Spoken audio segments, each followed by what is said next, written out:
অন্যায় আইনে পরিণত হয়, সেখানে প্রতিরোধ কর্তব্য হিসাবে মেনে নিতে হবে। কেন বেগম খালেদা জিয়া আজকে জেলের মধ্যে আছে?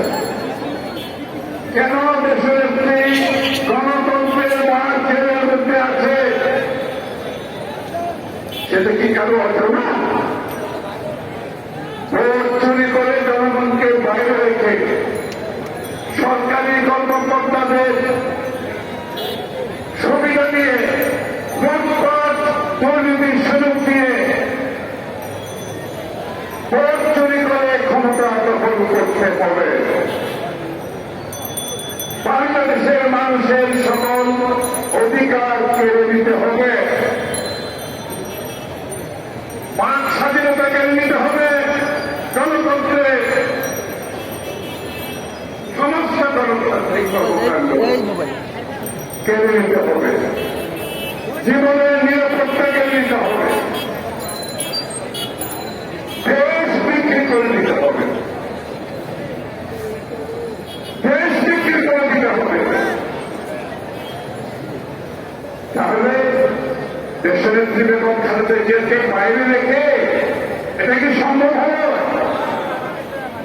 তাকে তো জেলে যেতে হবে, অন্যায়ভাবে জেলে যেতে হবে।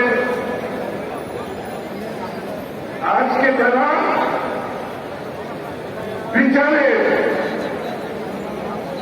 একটা মানুষ, একটি দেশের নাগরিক, তার যে বিচারের অধিকার, সবকিছু একটা একটা করে লঙ্ঘন করছে। আমি মনে করি আপনাদের একজন উদাহরণ হিসাবে জাতিসংঘের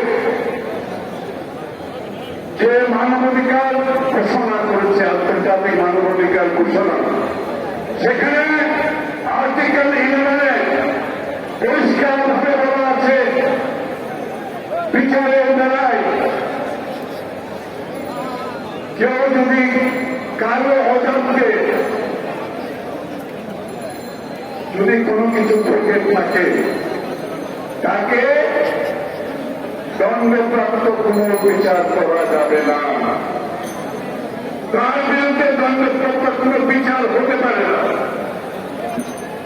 বাংলাদেশের সংবিধানে পরিষ্কারভাবে বলা আছে আমাদের বিচারের অধিকারের কথা, তারা লঙ্ঘন করছে। বাংলাদেশের আইনে আছে বিচারের কথা, তারা লঙ্ঘন করছে। বন্ধুগণ, আমি বক্তব্য শেষ করছি।